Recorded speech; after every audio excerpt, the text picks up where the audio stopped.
이게 지금 안 되는데.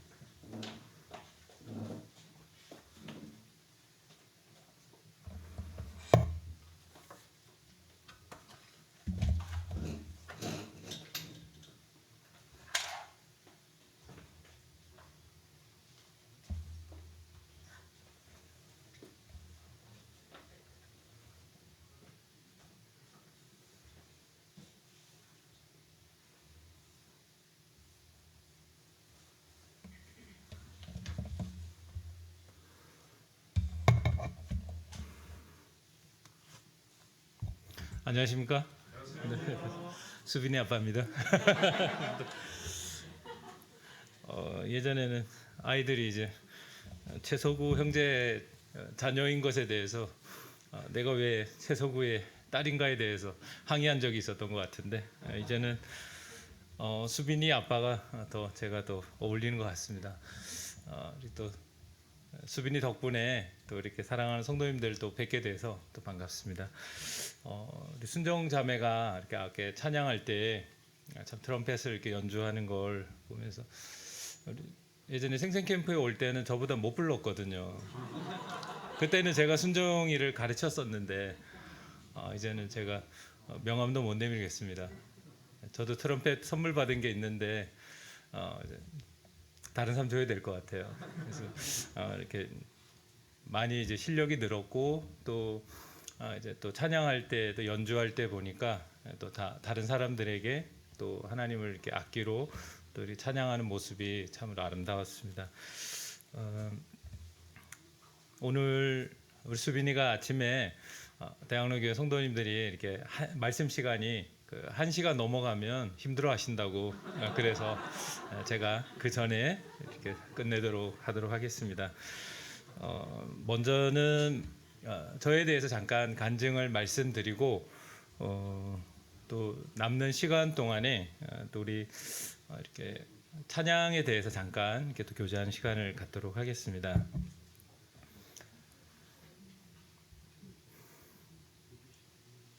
여기 전체 화면이 안 떴네요. 예, 그 마태복음 18장 5절에 보시면 또 누구든지 내 이름으로 이런 어린아이 하나를 영접하면 곧 나를 영접함이니 이런 말씀이 있습니다. 이 말씀이 주님이 저에게 보여주셨던 꿈입니다. 그래서 제가 이제 20대가 되었을 때 이제 1990년대부터 이렇게 주일학교를 하면서 또 아이들을 섬기고 이렇게 했는데 처음에는 이제 아이들과 함께 그냥 있는 것이 좋았고 그랬는데 이 말씀을 이렇게 읽으면서 제 삶에 큰 전환점이 이렇게 되었습니다. 이렇게 주교사 강습회를 이렇게 하고 내려오면서 이 말씀을 이렇게 마음속에 이렇게 생각하고 주님이 저에게 보여주신 꿈으로 이렇게 알고 이렇게 순종하면서 이제 그 주님께서 저에게 주신 꿈, 그 아이들을 섬기고 또 아이들을 사랑하며 또 주일학교에서 또 충성되이 살아가는 것, 이것이 저에게 꿈이 되었습니다. 그래서 많은 분들이 또 교회 사역도 하시고 또 많은 큰 사역을 하시지만 그때 저에게 주어졌던 아이들이 이제 2명이었어요. 2명 아이도 한 명은 제가 이제 나가서 이제 전도해서 데리고 온 이렇게 아이인데 뭐 2명을 맞던 아니면 뭐 여러 수없이 많은 사람들을 맞던 간에 주님이 저에게 맡겨주신 양떼라면 제가 나도 사역자다 이런 마음으로 제가 노트에다가 나도 사역자다 이렇게 적었습니다. 그래서 저 혼자만 하나님만 아시는 제 마음속에 그런 큰 뜻을 품고 정말 저에게 맡겨주신 아이들을 위해서 1년 동안 제가 최선을 다하고 섬기고 사랑하는 것, 그것이 주님을 기쁘시게 하는 것이다. 이제 이렇게 살았었습니다. 제가 주일학교 다닐 때 그 분반 선생님이 그 분반을 시작하면 200원을 저에게 주셨어요. 나가서 뭐 사 먹고 오라는 거죠. 그게 뭘 뜻하는지 아시죠? 제가 분반에서 크게 도움이 안 되는 인물이었습니다.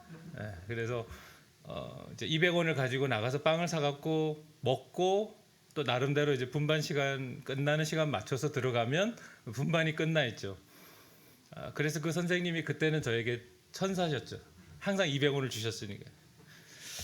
근데 나중에 생각하니까 구원받고 생각하니까 그 선생님 나쁜 선생님이에요. 분반에 도움이 안 되는 그 아이를 초반에 딱 제거해 버린 거예요. 그리고 이제 제가 이제 그 강릉교회를 이렇게 6학년 때 이렇게 나가서 주일학교를 이렇게 참석했는데 그때는 주일 오전, 오후, 수요일 저녁 이렇게 모였던 것 같아요. 근데 항상 갈 때마다 제가 이렇게 써서 가는 게 있습니다. 반성문.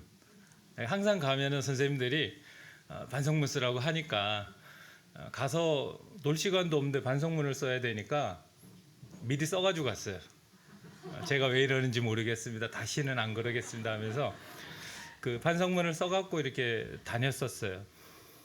그만큼 이제 저는 미숙했고 선생님들이 보기에는 큰 도움이 안 되는 그런 아이였습니다. 그렇지만 그때 이렇게 주일학교 선생님들이 꾸준히 이렇게 저를 사랑하여 주셨고 복음을 전해 주셨기 때문에 제가 이렇게 구원받아서 이렇게 주님 안에 살아가고 있는 것 같습니다. 가능성이 있는 것이죠. 그 아이들을 볼 때마다 지금의 모습은 좀 찌질이 같고 그렇지 않지만 정말 이 아이들이 주님의 사랑을 알고 구원받아서 변화되는 모습들을 우리가 기대하면 그것이 정말 그것에 가치를 두고 살아갈 만하다. 이제 그런 꿈을 이제 갖게 되었습니다. 그래서 1997년부터 이제 1월부터 이제 그 성도님들도 많이 아시고 자녀들도 참석하셨던 그 어린이 캠프에서 딱 20년 제가 이렇게 그냥 앞만 보고 달려왔더라고요. 그래서 그 캠프를 하면서 그 아이들을 섬기면서 많은 것들을 이렇게 배웠습니다.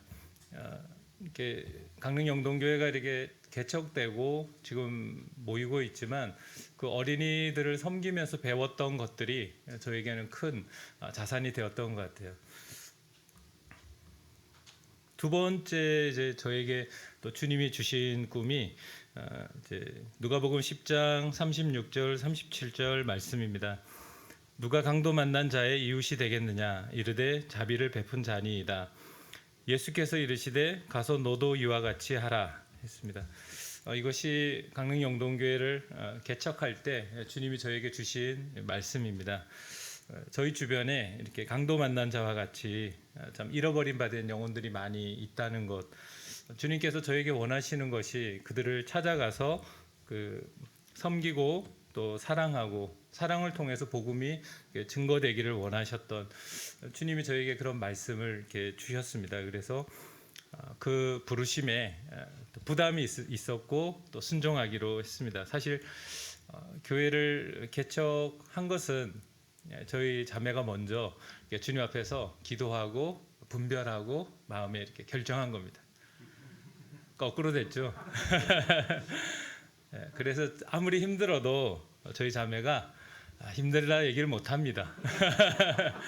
제가 먼저 시작했으면 당신 때문에 힘들다 할 텐데 저희 자매가 먼저 이렇게 주님 앞에서 그런 부담을 갖고 분별을 했기 때문에 그때 제가 한 달 동안 주님 앞에 주님 이건 아닙니다. 저희 자매의 마음을 바꾸어 달라고 그렇게 계속 기도를 했습니다. 제가 교회를 개척하고 교회를 사역한다는 것은 이건 뭐 저에게 맞지 않는 옷 같았고 그것은 제가 가야 될 길이 아니라고 또 생각했는데 이 말씀 누가복음 10장 말씀을 통해서 정말 강도 만난 자들 교회는 그들의 이웃이 되어야 된다는 것에 대해서 제가 이미 오래전에 주님이 어떤 형제님의 말씀을 통해서 저에게 이미 그 말씀을 주셨더라고요. 그래서 그 노트에 적어 놓은 것을 보면서 이미 주님께서 우리 마음에 그런 부담을 주셨구나 하고 이렇게 순종하게 되었습니다.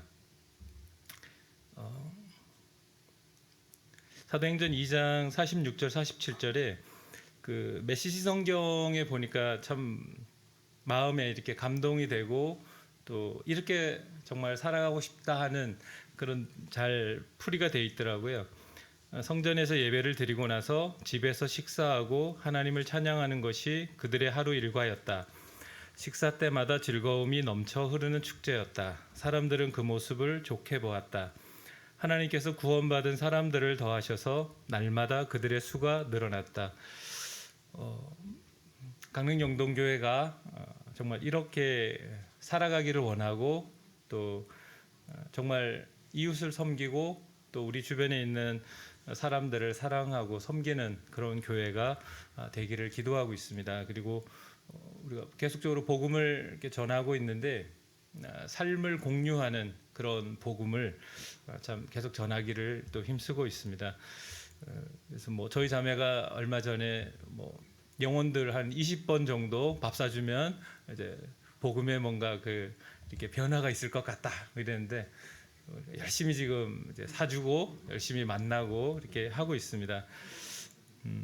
저희가 꿈꾸는 교회는 어떤 다른 것이 아니라 모든 지체들이 이 교회를 통해서 즐거워하는 교회입니다. 우리 김민지 자매 통해서 최근에 이제 아이들이 자매 플룻을 배우는 아이들이 이제 교회로 나오는데요. 그 아이들이 처음 저희 교회에 와서 이 교회 웃긴 교회라고 하더라고요. 이 교회 웃긴 교회야 이러면서 그 아이들은 그 웃기다는 표현이 상당히 좀 되게 좋다는 그런 표현이라고 이렇게 하더라고요.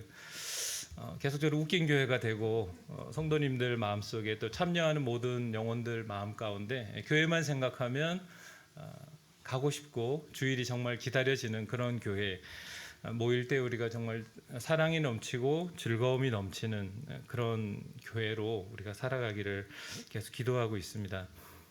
그렇게 살아가고 있다면 그것을 지켜보는 사람들이 그것을 보고 그 모습을 좋게 보았다고 이렇게 한 것처럼 저희 또한 그런 교회가 되었으면 좋겠다 그런 생각을 하고 있습니다. 주님께서 이제 5년 반 정도 시간이 지나가고 있는데 구원받는 분들을 이렇게 더해 주시고 지금도 계속 이렇게 영혼들하고 또 만나게 하셔서 성도님들이 열심히 기도하고 또 복음을 계속 전하고 있습니다. 그래서 우리 이렇게 청년 자매 이렇게 3명과 함께 이번에 이렇게 왔는데요. 정말 많이 이렇게 영적으로 변화되고 또 많이 성장한 우리 청년 자매들입니다. 그래서 자랑하고 싶고 우리 토끼같이 정말 이쁜 우리 자매들을 딸을 한 명 이제 서울 대학로 모임으로 보냈지만 주님께서 또 4명의 딸을 또 저희들에게 주셔서 함께 이렇게 교제하고 잘 지내고 있습니다. 아마 청년들도 이번에 이곳에 왔던 1박 2일 동안의 이런 시간들이 참 주님 안에서 귀한 시간이 되리라고 또 생각을 합니다. 제가 그 대학로 교회 와서 이렇게 어제 오늘 이렇게 보면서 참 찬양이 넘치는 교회다 이런 생각을 하게 되었고요. 끝나고도 어저께 청년들 함께 모여서 찬양하고 또 그런 모습 속에서 이것이 어떤 의무감이나 억지가 아니라 서로 즐거워하고 이렇게 그런 모습들을 보면서 저희도 학생 때 청년 때 그렇게 정말 기타 하나만 가지고도 우리가 하나님을 찬양하지 않았던가 그런 생각을 좀 하게 되었고요. 참 이 찬양이 이렇게 풍성하고 찬양을 또 많은 재능들을 주님께서 주셔서 이렇게 다양하게 또 할 수 있다는 것은 또 이 교회에 또 우리에게 주신 주님의 은혜가 아닌가 생각하면서요. 찬양에 대해서 잠깐 우리 성도님들과 함께 이렇게 생각해 보도록 이렇게 하겠습니다. 이사야 43장 7절에 내가 내 영광을 위하여 창조한 자라고 이렇게 설명하고 있고요. 또 21절에 나의 찬송을 부르게 하려 함이라 이렇게 했습니다. 물건들마다 다 쓰임의 목적이 있는 것이죠. 모든 창조에도 다 그 목적이 있는 것입니다. 하나님께서 나의 찬송을 부르게 하려 함이니라 이렇게 말씀하신 것은 하나님께서 어떤 이기적인 어떤 마음에서 어떤 그런 마음으로 말씀하신 것이 아니라 하나님과 우리가 인격적인 관계를 맺기를 원하시는 그런 마음에서 이런 말씀을 저희들에게 주셨다고 생각합니다. 그래서 우리가 그 하나님을 찬양할 때 하나님께서 우리의 찬양을 통해서 기뻐하시는 거죠. 제가 이 찬양에 대해서 좀 생각하면서 마음에 참 감사가 되었던 건 무엇이냐면 우리의 찬양이 하나님께 기쁨이 된다는 것입니다. 이것이 얼마나 놀라운 저희들에게 참 큰 선물인지 모르겠습니다. 우리는 이렇게 하나님께 찬양을 드린다에 대해서 많이 생각을 했는데 어느 날 참 생각을 해보니까 하나님께서 우리의 찬양을 통해서 기뻐하신대요. 나의 이 작은 목소리가, 나의 작은 몸짓이 정말 그 하늘의 하나님께서 나를 통해서 기뻐하신다 이렇게 생각하니까 가슴이 두근두근 뛰고 그 찬양할 때 그 한 소절 한 소절 또 악기를 연주할 때 그 한 순간순간이 참 소중하고 이게 하나님 앞에서 우리가 찬양을 하게 되는 것 같습니다. 에베소서 1장 6절에도 우리에게 거저 주시는 바 그의 은혜의 영광을 찬송하게 하려는 것이라 이랬습니다. 우리를 구원하시고 또 하나님께서 저희들을 통해서 참 받기를 원하시는 것이 바로 이렇게 하나님을 찬양하는 것이라고 생각합니다.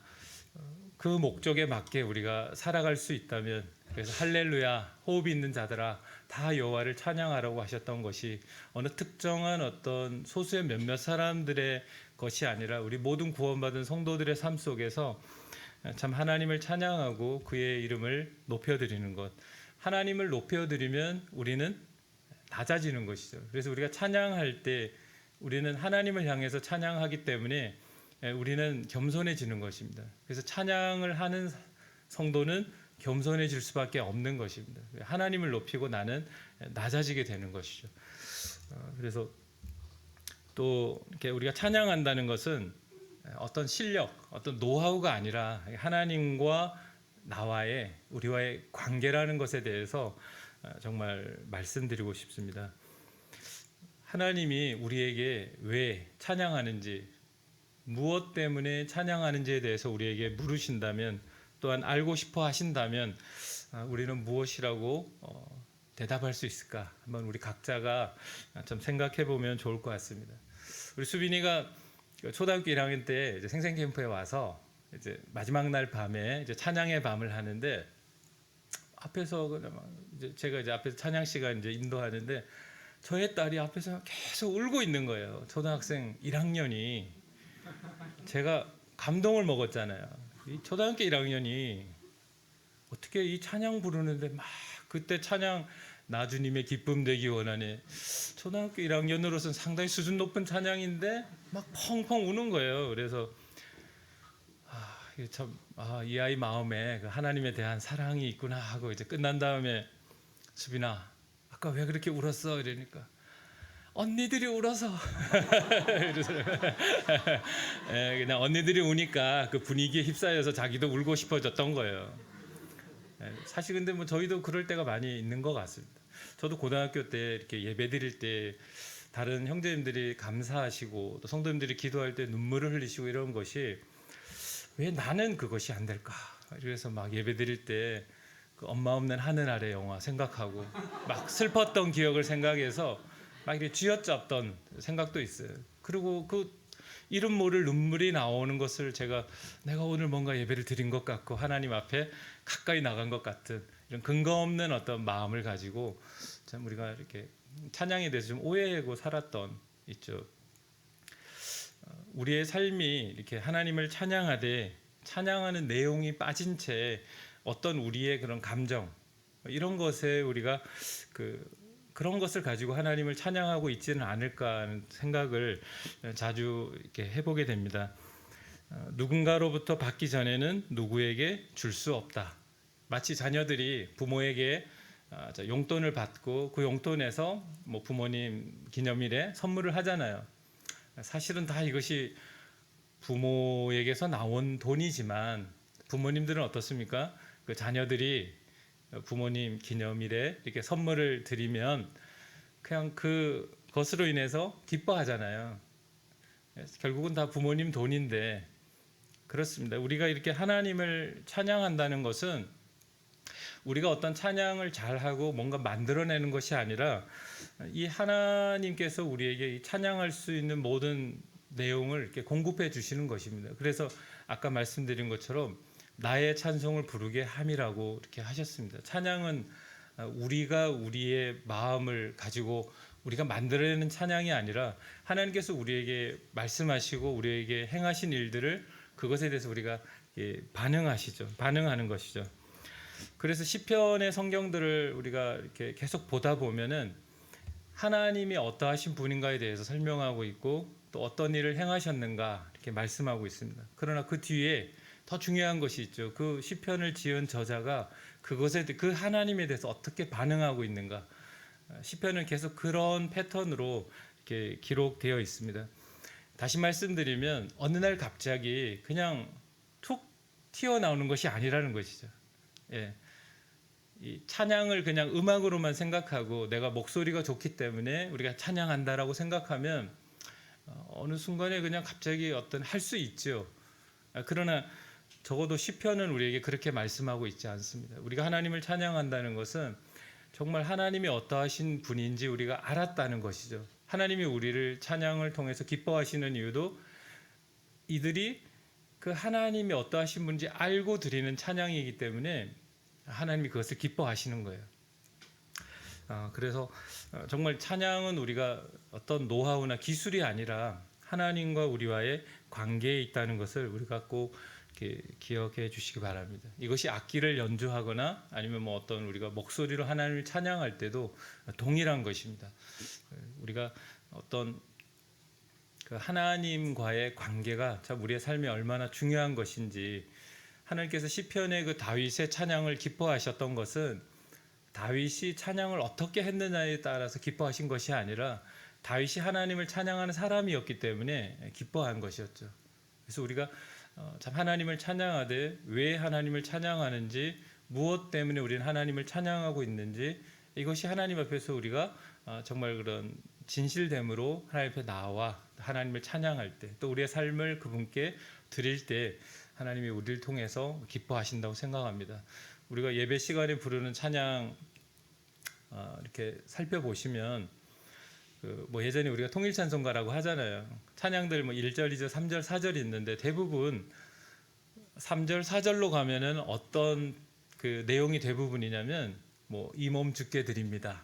나의 삶을 바칩니다. 그러니까 하나님을 우리가 찬양하는 것은 그 하나님이 어떠하신 분인 것을 알았다는 것이고 그 다음에 이제 내 삶을 그분께 어떻게 드릴 것인가 여기까지 고백되는 것이 하나님을 기쁘시게 하는 찬양인 것이죠. 그것이 아니라면 그냥 음악 아니면 노래 그 이상이 될 수가 없는 것이죠. 그래서 우리가 하나님을 찬양하되 정말 하나님과의 올바른 관계 속에서 하나님을 알고 우리가 찬양하는 것이 참 중요하다고 생각합니다. 제가 악기를 하나 더 좀 좋은 악기를 소개해 드리겠습니다. 답이 써 있긴 한데요. 이 악기는 마음이라는 악기입니다. 우리 김민지 자매도 이제 플룻을 전공해서 악기 값이 비싸더라고요.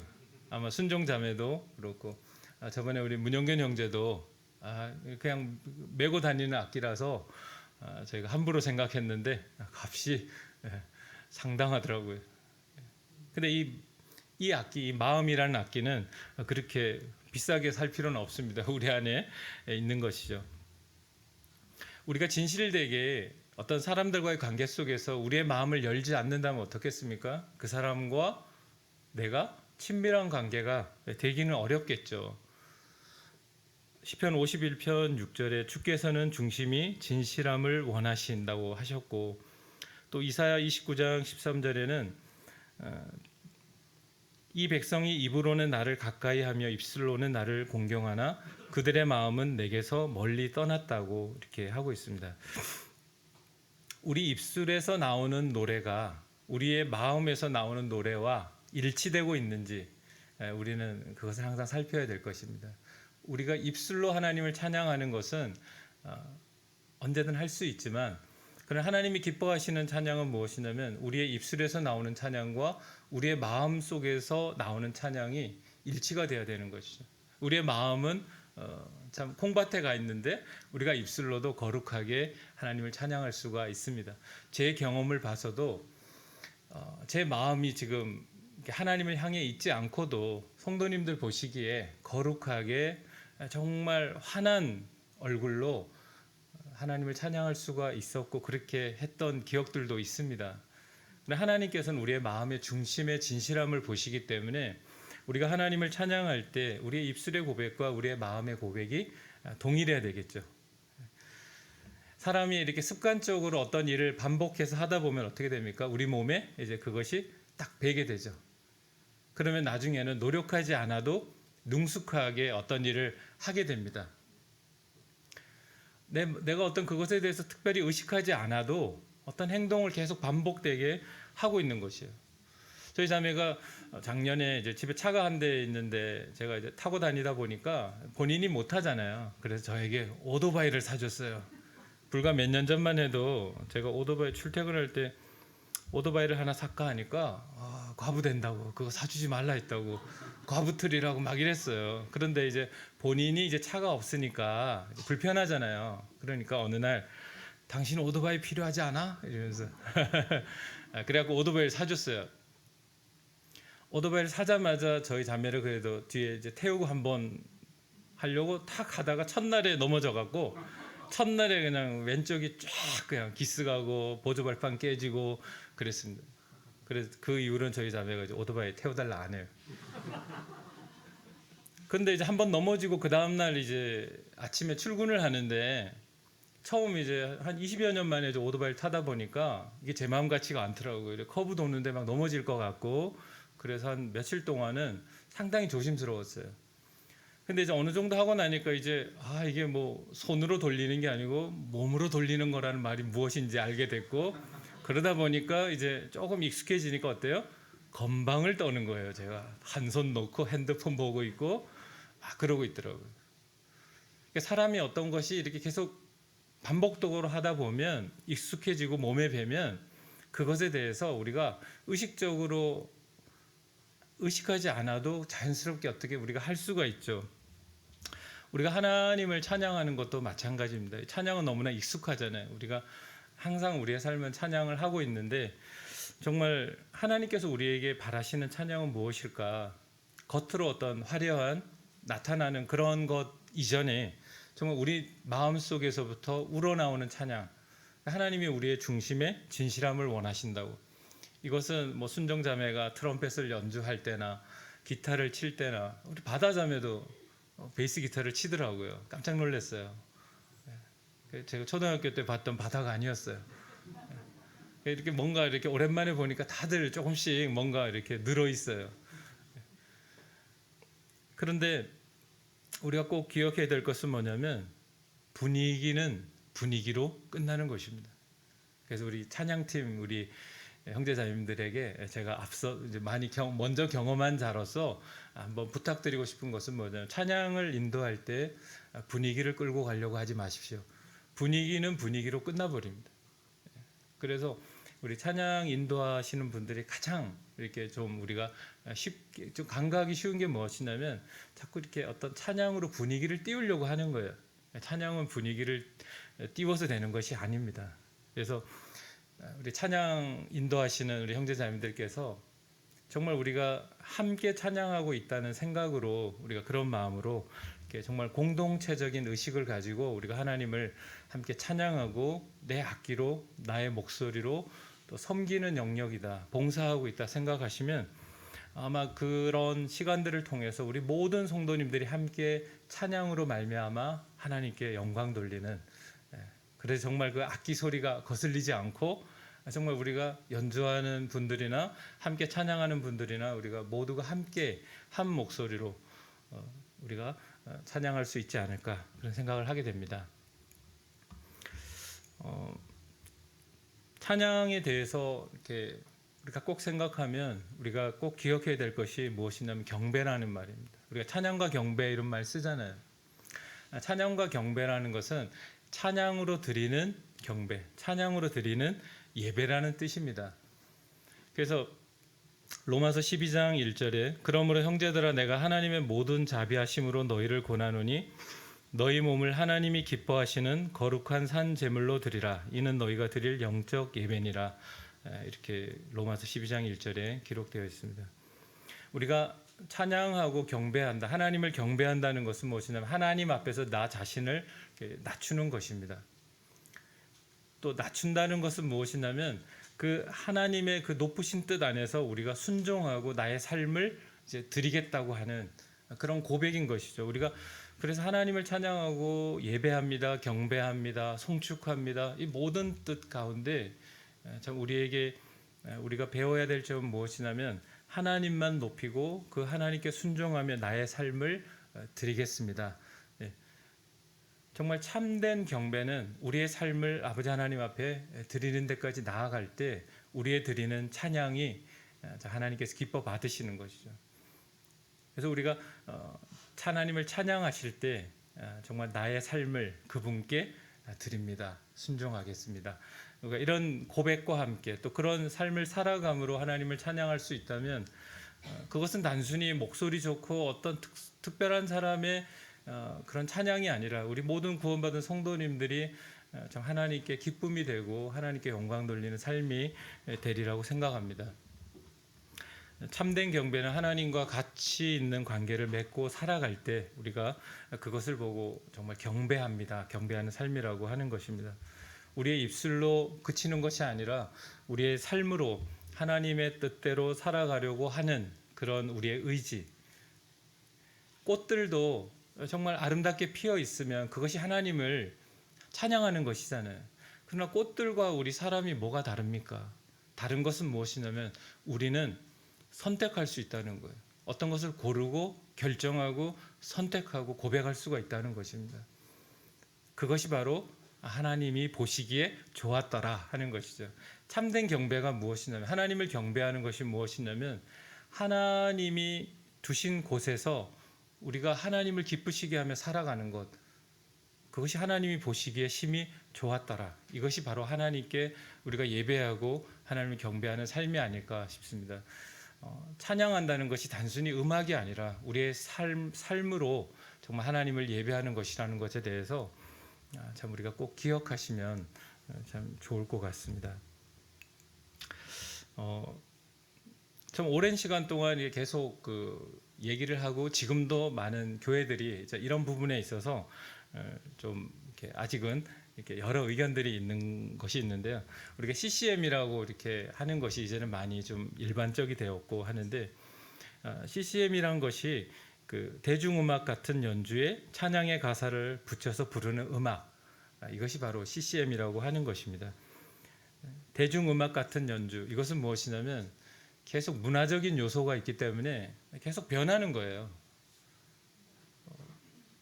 예전에는 어떤 교회 안에서 오르간을 쓰는 것 자체도 사단의 악기라고 했던 적이 있다고 합니다. 기록에 보니까. 저희 학생 때도 교회 안에서 어떤 악기를 사용하는 것에 있어서 어르신들의 의견이 분분했던. 그러나 이제 시간이 지나니까 다 이제 아무렇지도 않게 이렇게 평준화되어 있는 것을 보게 됩니다. 대중음악 같은 연주라는 것은 시대가 변하면서 우리의 문화와 우리의 가치가 변하면서 뭔가 계속 바뀌어 가는 것이에요. 그런 음악 스타일에다가 찬양의 가사를 붙여서 부르는 음악을 우리가 일반적으로 CCM이라고 이렇게 합니다. 그러니까 현재 지금 동시대 우리가 살아가고 있는 이 시대에 모든 사람들이 그냥 일반적으로 편안하게 사용할 수 있는 음악 장르를 가지고 사용하는 것이죠. 그래서 우리가 CCM 예배 뭐 이런 말들이 많이 있는데 조금 그 부분에 대해서 우리가 주의해야 될 필요가 있는 것이 무엇이냐면 CCM이란 것 자체가 이 동시대의 음악을 강조하기 때문에 그런 음악 속에 자칫하면 음악이 그러니까 찬양이 주는 감동이 있잖아요. 찬양의 가사를 통해서 우리가 이렇게 감동을 받게 되는데 때로는 음악이 주는 감동이 우리에게 있습니다. 그래서 음악이 주는 감동으로 인해서 사실은 그것이 마치 우리가 하나님 앞에서 우리가 그 하나님의 임재를 경험한 것 같은 그런 느낌을 받을 때가 있는 것이죠. 아까도 말씀드렸던 것처럼 분위기는 분위기로 끝나는 것입니다. 감정은 감정으로 끝나는 것이죠. 이것이 나쁜 것이 아니라 정말 더 중요한 것, 우리의 내면에 우리의 마음으로 하나님을 찬양하는 것, 이것이 더 중요한 것이고 이사야 43장 말씀처럼 나의 찬송을 부르게 하려 함이라고 하셨던 것처럼 나의 내가 드리고 싶은 찬양이 아니라 하나님께서 우리에게 말씀하시고 성경에서 계시해 주신 대로 정말 우리가 그렇게 하나님을 찬양할 때 그것이 하나님께 영광이 되는 것이죠. 그래서 우리가 그 어떤 CCM 노래라는 것은 교회 안의 예배의 음악이 아닙니다. CCM은 시작부터 정말 이 세상을 향한 현 시대의 음악 선교적인 그 것이 많이 강조되는 것이죠. 그래서 그럼 CCM과 그 어떤 경배와 찬양에 무슨 차이가 있을까? 쉽게 말씀드리면 그 구분이 대상이 하나님인가 아니면 사람인가 우리가 잘 구분해야 되는 것입니다. 그래서 우리 형제 자매님들께서 찬양을 선택하시고 또 찬양을 부르실 때 우리가 이것이 하나님을 향한 노래인지 아니면 어떤 사람에게 하는 노래인지에 대해서 우리가 그 내용을 잘 보면서 구분해서 부르면 좋을 것 같습니다. 예전에 저희 교회에 이제 어떤 외부에서 방문하신 분이 계셨는데 이제 그 만찬에 대해서 이렇게 감사할 때쯤이 되었는데 갑자기 찬양 한 곡을 택해 주셨는데 제사자들이요 그 찬양 있잖아요. 그 찬양을 이제 택하시더라고요. 그래서 이렇게 뭔가 차가 이렇게 가다가 갑자기 브레이크 콱 걸리는 느낌이었어요. 그러니까 이제 찬양에 있어서 좀 이렇게 선곡을 이제 잘못하신 것이죠. 그래서 우리가 그 정말 찬양의 내용에 대해서 우리가 잘 보시면서 이 찬양이 하나님을 높이고 하나님을 경배하는 찬양인지 아니면 그냥 우리가 우리 주변의 사람들에게 친구들과 함께 공유하는 노래인지에 대해서 우리가 잘 구분하시면서 찬양을 부르시면 참 우리에게 큰 유익이 있다고 생각합니다. 내가 느끼는 어떤 것이 어떤 느끼는 필 이것이 중요한 것이 아니라 나의 느끼는 감정 그런 것도 그런 분위기 이런 것도 정말 나의 찬송을 부르라고 하셨던 그 하나님의 말씀보다 앞설 수가 없는 것이죠. 그래서 저는 이런 부분에 있어서 20대 때 같이 많이 찬양했던 형제님들이 계셔요. 근데 이제 많이 떠나갔고 주님을 버리고 그냥 세상 가운데 이렇게 방황하고 여전히 살고 있는 그런 분들도 있습니다. 한때는 뜨겁게 하나님을 찬양했고 그렇게 경건하게 보였고 모든 삶을 하나님께 드릴 것 같았던 그렇게 살았던 형제가 왜 지금은 그렇게 됐을까? 저로서는 많은 고민이 있었습니다. 그렇게 찬양 고백을 할 때 많은 사람에게 감동을 주고 또 많은 성도님들을 참 그 하나님을 향하게 했던 그런 신령한 노래를 불렀고 경건하게 살고자 했던 그런 분들이 왜 그렇게 신앙을 버리고 그렇게 살아갈까? 마음속에 참 많은 고민들을 했던 때가 있는데 제가 해답을 얻은 게 있어요. 사단도 찬양 맡은 자였더라고요. 기억하시죠? 타락한 천사 사탄도 하나님 앞에서 찬양 맡은 자였습니다. 이 찬양이라는 것이 자칫하면 사람을 높이게 되는 그런 수단이 되더라고요. 하나님만 외치던 그 천사가 어느 순간에 내가 하면서 자신을 높이기 시작하잖아요. 언젠가 우리가 마치 사탄이 예수님께 너가 나에게 무릎을 꿇고 경배하면 내가 모든 세상의 모든 것을 주리라고 했던 것처럼 우리 안에 있는 그런 어떤 명예욕, 우리 안에 있는 높아지고자 하는 마음, 우리 안에 있는 그런 드러내고자 하는 욕심이 이 찬양이라는 걸 통해서 혹시나 내 마음이 높아지고 참 하나님만 부르던 내 입술과 내 마음 중심에서 나를 찬양하고 나를 느끼고 나를 즐겁게 하는 음악이 돼버리진 않았는지 그것이 저의 경험이었고 저희 가까이 있었던 그런 성도들이 그렇게 넘어지는 삶을 통해서 저에게 계속 그런 것이 이제 교훈이 되었습니다. 그래서 저는 아직까지는 이렇게 찬양하고 이럴 때 브레이크가 잘 걸려요. 그런 이제 경험들이 좀 있었기 때문에 참 어떤 우리가 이렇게 하나님을 찬양하실 때 우리 성도님들 모두가 정말 그 하나님 한 분만을 예배하고 그분을 통해서 우리의 삶을 참 그분께 드리는 그러한 삶을 우리가 살아갔으면 좋겠습니다. 이 세상은 나를 즐겁게 하는 세대입니다. 찬양도 언젠가부터 그냥 내가 느끼는 찬양이 되었고 내가 즐거운 찬양이 되어 버렸습니다. 생명 없는 자들도 정말 경건한 모습으로 하나님을 찬양하는 것 같이 보이고 그렇습니다. 그러나 이 시대의 찬양은 그렇게 나를 즐겁게 하는 그런 찬양일지라도 오늘 이 시간 우리 구원받은 우리 성도님들, 저와 모든 여러분들이 정말 온전히 하나님만 예배하고 찬양하고 우리의 삶을 그분께 드리고자 하는, 그리고 그것을 힘쓰고 그런 마음의 중심으로 우리가 하나님 앞에 찬양할 때 정말 이 한 구절 한 구절이 얼마나 우리에게 참 소중한지 모르겠습니다. 이렇게 아이들하고 이렇게 찬양을 예전에 많이 이렇게 불렀었는데, 어린 아이라 할지라도 그 찬양을 통해서 그 마음 속에 순수한 마음으로, 진실된 마음으로 하나님 앞에 찬양하고 고백하였을 때 그의 삶이 이렇게 변하여 가는 것을 우리가 보게 되었습니다. 정말 우리가 입을 크게 벌려서 하나님을 찬양할 때 많은 사람들이 그것을 보게 될 것이고, 이 교회가 정말 특별한 하나님의 은혜가 있는 것 같습니다. 모든 또 성도님들 중에 이렇게 참 음악적으로 많은 또 재능이 있고 또 그렇게 잘 이렇게 조화를 이뤄서 연주하는 모습을 볼 때 참 하나님께서 이렇게 여기까지 인도하시고 또 이들을 모이게 하시고 분명한 뜻이 있다고 저는 이렇게 생각합니다. 그래서 하나님께서 그 부르신 그 뜻대로 순종하여서 그 하나님의 그 부르신 뜻을 이뤄가는 그런 대학로 교회가 될 수 있도록, 또 저희 교회도 우리의 모든 삶도 그렇게 하나님을 기쁘시게 하고 하나님이 기쁨이 되는 우리의 찬양, 이것이 단순한 음악이 아니라 정말 우리의 삶을 변화시키고 우리의 마음으로 하나님을 기쁘시게 하는 그런 찬양이 되었으면, 그런 찬양이 넘치는 교회가 되었으면 좋겠다고 생각합니다. 항상 기독교 역사 속에 부흥의 시기에는 개인이나 교회나 찬양이 넘쳤습니다.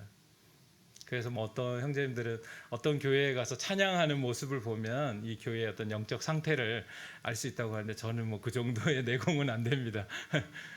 그런 분명한 것은 저 개인의 삶 속에서 우리가 경험해 볼 때 영적으로 이렇게 뭔가 풍성하고 영적으로 좋았을 때 우리의 삶 속에 두 가지가 있었어요. 첫 번째는 복음을 전할 때였고, 두 번째는 찬양이 넘쳤더라고요. 저의 삶에 정말 그 복음을 전하고 영혼들을 계속 만나다 보니까 딴 생각 가질 틈이 없습니다. 그리고 힘이 있고 그렇습니다. 우리가 찬양할 때 이 찬양으로 말미암아 우리가 우리 마음속에 큰 감사가 있는 것이죠. 그리고 찬양하는 삶을 통해서 우리가 하나님 더 가까이 나아가는 그런 삶을 가지게 되었습니다. 시편에 새 노래로 여호와께 노래하고 이런 말씀이 있죠. 제가 마지막으로 우리 성도님들께 말씀드리고 싶은 것은, 우리 이렇게 찬양팀이 또 이렇게 잘 연습하고 잘 준비해서 이렇게 참 은혜롭게 연주하는 것, 이거 참 감사한 일입니다. 또 이와 더불어서 우리 성도님들도 새 노래로 여호와께 찬양하라, 단순히 새로운 노래가 아니라 날마다 우리 삶 속에서 행하시는 그 하나님을 간증하고, 음악이든 말씀이든 간증이든 간에 우리가 다양한 방법으로 하나님을 찬양하는 것, 이런 것들이 계속 공유될 때 좀 더 우리가 더 풍성한 찬양으로 인해서 우리가 풍성한 모임이 되지 않을까 이런 생각을 하게 되었습니다. 그래서 우리 성도님들도 이것이 그냥 앞에서 연주하는 분들만의 찬양만 우리가 듣다 보면 어떻습니까? 그냥 우리가 관객이 되어버립니다. 관객이 되어서는 안 되겠죠. 우리가 함께 모두가 찬양하고 또 찬양을 공유하는 그런 교회가 되면 좋을 것 같습니다. 이제 제가 그 간증하고 또 이렇게 교제하고 싶은 내용은 이제 마쳤습니다. 그 찬양 한 곡을 이제 같이 이렇게 부르고 싶은데요. 저희 교회에 이제 4살짜리 아이가 있습니다. 수아라고 있습니다. 그 엄마를 닮아서 4살짜리가 아닌 것 같아요. 한 10살은 넘는 아이가, 어떨 땐 저랑 수준이 좀 비슷할 때도 있고 제가 걔한테 뭔가 밀린다는 그런 생각도 할 때가 있는데, 우리 아이가 그 바닷가에 가서 이 찬양을 불렀어요.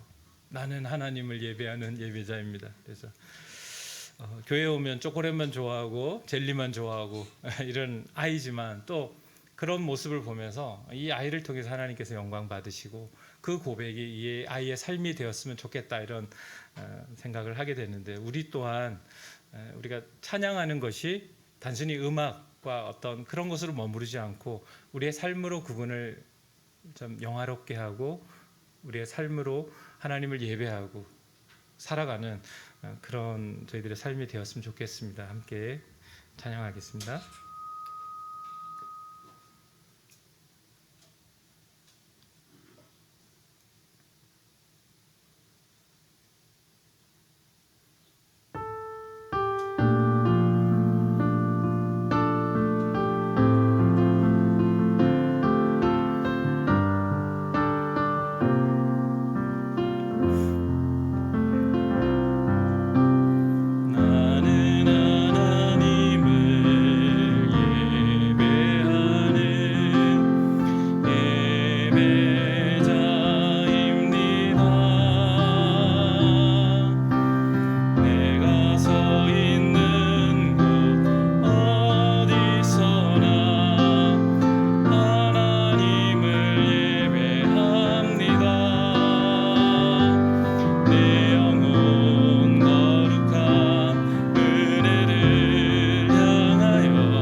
아버지 하나님, 감사합니다. 저희들을 구원하셔서 하나님을 찬양하는 자들로, 하나님을 예배하는 자들로 삼아주신 그 은혜를 기억하고 감사를 드립니다.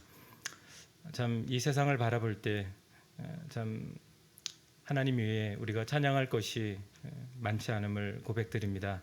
세상 사람들은 참 찬양할 수 없을지라도 우리 안에 계신 예수 그리스도로 말미암아 우리 입술에, 우리 마음에 하나님을 찬양하고 예배할 수 있는 그런 은혜와 특권의 선물을 저희들에게 허락하심을 감사를 드립니다. 우리의 삶으로 하나님을 예배하며 또한 하나님을 기쁘시게 하는 삶이 참 이 대학로교회 모든 성도님들과 저희들의 모든 삶 가운데 참 공유되기를 원합니다. 우리의 삶을 통해서 하나님 예배 받으시고 또한 영광 받으시기를 고백드립니다. 주신 말씀에 감사하옵고 주 예수님의 이름으로 감사하며 기도합니다. 아멘. 감사합니다.